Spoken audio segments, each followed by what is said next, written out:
ओम श्री विष्णवे च विद्महे वासुदेवाय धीमहि तन्नो विष्णु प्रचोदयात्। जिनका सुंदर मुखमंडल है ऐसे श्री हरि नारायण जो श्रेष्ठ बुद्धि के धारक हैं, ऐसे श्री हरि वासुदेव जो सर्वस्व हैं, ऐसे श्री हरि विष्णु सर्वव्यापी भगवान मुझे अपनी शरण में लें। मैं उन्हें बारंबार प्रणाम करता हूँ। नमस्कार, देवभूमि चैनल में आपका स्वागत है। देवभूमि ज्योतिष संस्थान का यह देवभूमि धार्मिक आपके लिए लेके आया है पापांकुशा एकादशी पर सुनी जाने वाली एकादशी की व्रत कथा।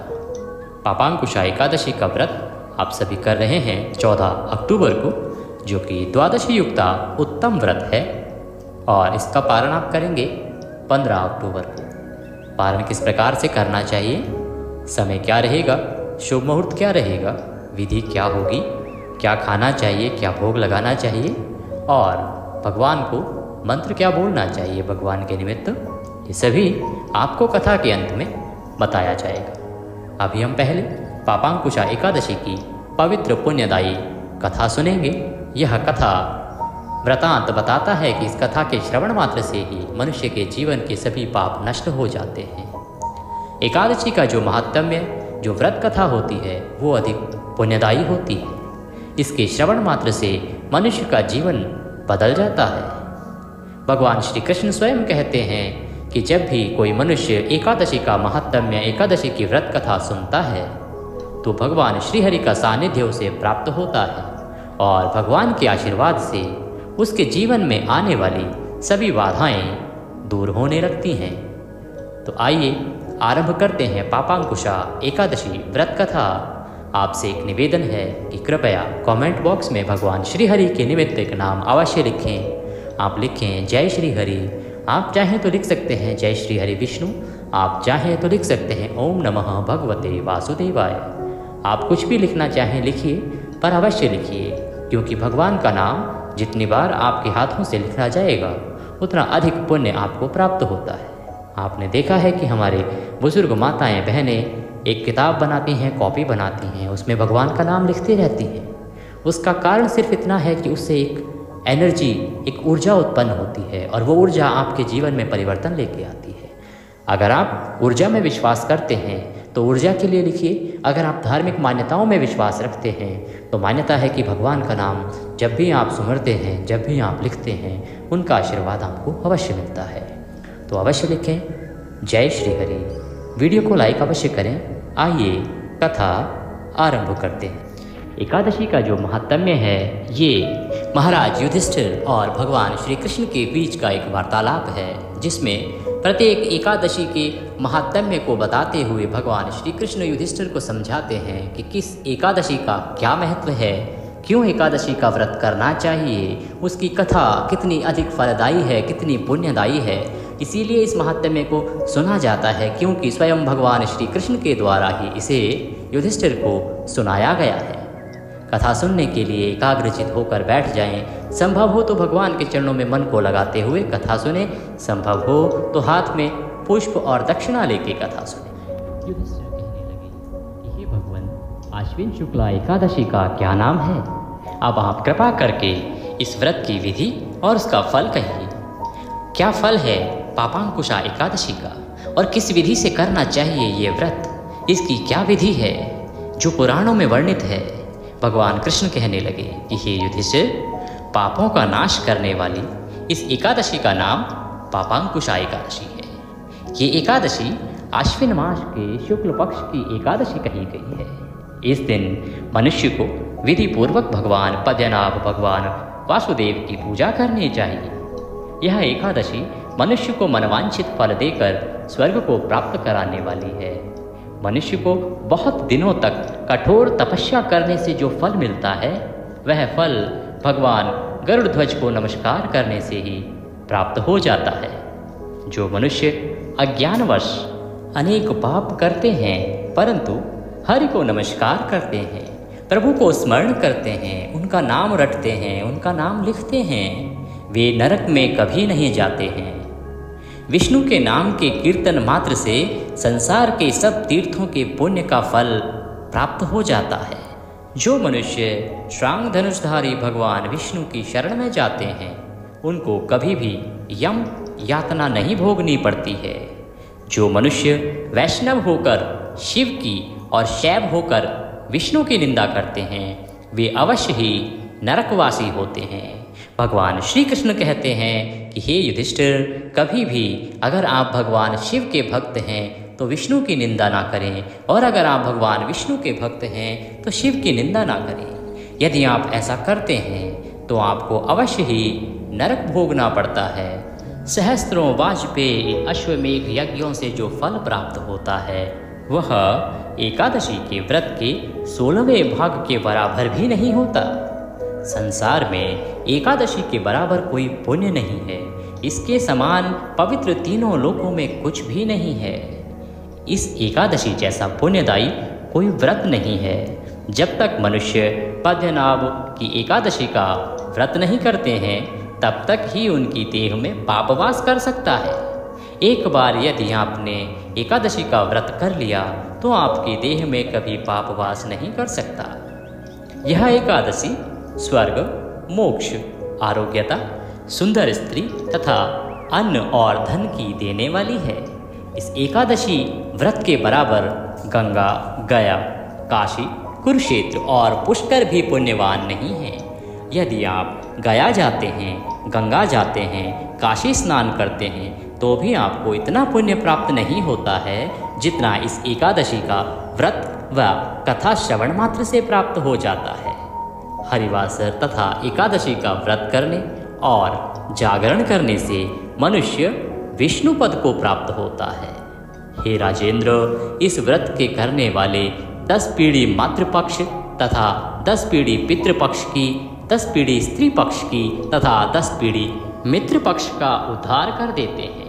भगवान श्री कृष्ण कहते हैं यदि मनुष्य इस एकादशी का व्रत कर लेता है तो उसके पिता की पक्ष की साइड के 10 पीढ़ी, पत्नी की पक्ष की तरफ की 10 पीढ़ी, माता की पक्ष की तरफ की 10 पीढ़ी तथा निजी और करीबी मित्र के पक्ष की 10 पीढ़ी भी उस एक व्रत से ही तर जाती हैं। यह एकादशी अति पुण्यदायी है। वह दिव्य देह धारण कर चतुर्भुज रूप हो, पीतांबर पहने और हाथ में माला लेकर गरुड़ पर चढ़कर विष्णु लोक को जाते हैं। हे नृपोत्तम, बाल्यकाल, युवा अवस्था और वृद्धावस्था में इस व्रत को करने से पापी मनुष्य भी दुर्गति को प्राप्त ना होकर सद्गति को प्राप्त होता है। अश्विन मास की शुक्ल पक्ष की इस पापांकुशा एकादशी का जो व्रत करते हैं वे अंत समय में हरिलोक को प्राप्त होते हैं तथा समस्त पापों से मुक्त हो जाते हैं। सोना, तिल, भूमि, गौ, अन्न, जल, छतरी तथा जूती दान करने से मनुष्य यमराज को नहीं देखता है। जो मनुष्य किसी प्रकार के पुण्य कर्म किए बिना जीवन के दिन व्यतीत करता है वह लोहार की भट्टी की तरह श्वास लेता हुआ निर्जीव के समान है। निर्धन मनुष्यों को भी अपनी शक्ति के अनुसार दान करना चाहिए तथा धन वालों को सरोवर, बाग, मकान आदि बनवाकर दान करना चाहिए। जो मनुष्य इस प्रकार के कर्म करता है, दान करता है, ऐसे मनुष्यों को यम का द्वार नहीं देखना पड़ता तथा संसार में दीर्घायु होकर धनाढ्य, कुलीन और रोग रहित रहते हैं। हे राजन, ये एकादशी आपके पापों का अंत करने वाली है। ये आपको धन देने वाली है, आपको रोग रहित रखने वाली है, आपके जीवन को सफल बनाने वाली है। हे नृपश्रेष्ठ, जो आपने मुझसे पूछा वह सब मैंने आपको बतलाया है। अब आपकी और क्या सुनने की इच्छा है सो कहो। एकादशी के बारे में मैंने संपूर्ण बातें आपको बतलाई हैं। जो मनुष्य इस विधि विधान से पापांकुशा एकादशी का व्रत करता है, पूजन करता है, पारण करता है, दान करता है, उसको अवश्य ही भगवान वासुदेव का धाम प्राप्त होता है। उसकी सभी मनोकामनाएं अवश्य ही पूर्ण होती हैं। इसी के साथ एकादशी की यह पुण्यदायी कथा यहाँ पर समाप्त होती है। बोले श्री कृष्ण कन्हैया लाल की जय। बोले विष्णु भगवान की जय। आपने हाथ में जो पुष्प और दक्षिणालय की कथा सुनी थी उसको भगवान को अर्पित करें और उसके बाद भगवान की आरती करेंगे। आरती करके भगवान को आज फल का भोग लगेगा। पारण में जो भोग लगता है वो अगले दिन लगता है, वो अन्न का भोग लगेगा। इस प्रकार से आप भोग लगा के अपने दैनिक कार्यों को करेंगे। जो भी आप ऑफिस जाते हैं, कार्यालय जाते हैं, आपका व्यवसाय है, उनको कीजिए। भगवान के चरणों में मन को लगाते हुए दिन को व्यतीत कीजिए। सायंकाल को संभव हो तो कीर्तन कीजिए, रात्रि को संभव हो तो जागरण कीजिए, संभव हो तो पृथ्वी पर शयन कीजिए। अगले दिन पारण के लिए ब्रह्म मुहूर्त में उठिए। ब्रह्म मुहूर्त में नहीं उठ सकते हैं तो सूर्योदय से पहले अवश्य ही उठ जाइए। उठने के बाद स्नान आदि करके भगवान भास्कर को जल दें।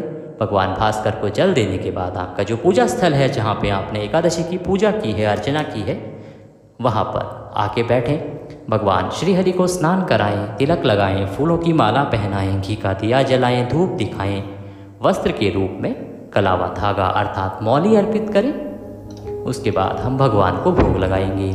भोग में आपको निश्चित रूप से पीले चावल बनाने चाहिए। द्वादशी को भगवान को पीले चावल का भोग उत्तम होता है। कहने वाले कहते हैं कि चावल भगवान के लिए वर्जित है, परंतु वो एकादशी के लिए कहा गया है, द्वादशी को भगवान को प्रिय है। आप चाहें तो फल का भोग लगा सकते हैं या खीर पूड़ी का भोग भी लगा सकते हैं। भोग जब लगाएं तो ध्यान रखें कि तुलसी का पत्ता उसमें अवश्य रखें, और तुलसी का पत्ता कभी भी एकादशी या द्वादशी को नहीं तोड़ा जाता है, इसीलिए दशमी तिथि को ही तोड़ के रख लें। इस प्रकार से आप भगवान को भोग लगाएंगे। भोग लगा के अब हम करेंगे पुष्पांजलि, जो कि किसी भी पूजा का अंतिम पड़ाव और सबसे महत्वपूर्ण पड़ाव होता है। हाथ में पुष्प लीजिए, भगवान से निवेदन कीजिए। आवाहनम न जानामि विसर्जनम, पूजम चैवम न जानामि क्षम्यतां परमेश्वर। हे प्रभु, न हम आपका आवाहन जानते हैं, न पूजन जानते हैं, न विसर्जन जानते हैं। हम अज्ञानी जीव हैं। जैसी बन पड़ी है वैसी सेवा आपके श्री चरणों की है। इसमें कोई गलती, कोई त्रुटि, कोई भूल जाने अनजाने में हमसे हुई हो तो उसे क्षमा करें और दया का आशीर्वाद प्रदान करें। इसके निमित्त आपको अर्पित करने के लिए हमारे पास कुछ नहीं है। तन मन धन सब आप ही का है। हमारे पास क्या है? मालती मलका जाति सत्पत्रादि संयुक्तम पुष्पांजलिम मया दत्तां ग्रहणाम परमेश्वर। प्रभु, यह पत्र पुष्प की भेंट है, इसे स्वीकार करें और आशीर्वाद प्रदान करें। इस प्रकार से वह पत्र पुष्प भगवान के चरणों में अर्पित करें, भगवान को नमस्कार करें और ये पूजा यहाँ पर पूर्ण होती है। इस दिन आपको किसी ब्राह्मण को भोजन कराना चाहिए, दान दक्षिणा आदि दे के विदा करना चाहिए। ब्राह्मण को भोजन नहीं करा सकते हैं तो आप फल, दूध आदि का दान अवश्य दें। दान हमेशा योग्य ब्राह्मण को दिया जाना चाहिए, जिसके पास आशीर्वाद स्वरूप देने के लिए अवश्य ही कुछ हो, जो कर्म करता हो, जो भगवान की भक्ति करता हो। ऐसे व्यक्ति को ही दान देना चाहिए। सुबह के समय पारण किया जाता है। अगर आपके यहाँ ब्राह्मण उपलब्ध ना हो तो आप हमारे दिए गए नंबर्स पर भी संपर्क करके और दक्षिणा भेज सकते हैं। नंबर्स के लिए आप कमेंट बॉक्स में लिख के हमसे पूछिएगा, अवश्य ही आपसे संपर्क साधा जाएगा। अब बात करते हैं कि पारण का समय क्या रहेगा, पारण कब करना है, क्या मंत्र बोलना है। इसके लिए आपको 3 चीज़ों का ध्यान रखना है। पारण द्वादशी तिथि में किया जाता है, सूर्योदय के बाद किया जाता है और द्वादशी तिथि के पहले 5.5 घंटे में नहीं किया जाता है। इस प्रकार एकादशी का जो पारण है वो 14 तारीख को अगर आप व्रत कर रहे हैं तो 15 को होगा। समय रहेगा सूर्योदय से और 8:30 बजे तक। अगर आपने 13 को व्रत किया है तो 14 को आप पारण करेंगे। पारण का समय रहेगा दोपहर को 1:15 से और 3:30 तक। इस शुभ समय में भगवान का पारण कीजिए, अवश्य ही भगवान श्रीहरि का आशीर्वाद आपको प्राप्त होगा, ऐसी हमारी कामना है। आपसे अनुरोध है, कृपया वीडियो को लाइक अवश्य करें। महत्वपूर्ण जानकारी वाला वीडियो है, सनातन धर्म के विस्तार और प्रचार वाला वीडियो है। इसे अधिक से अधिक लोगों तक पहुंचाएं ताकि सभी इससे लाभ ले सकें। भगवान सबका कल्याण करें। अच्छी जानकारी प्राप्त करते रहना चाहते हैं, शास्त्रों के अनुसार जानकारी लेना चाहते हैं तो कृपया चैनल को सब्सक्राइब करते हुए जाएं ताकि हम फिर से मिल सकें। जय श्री हरि।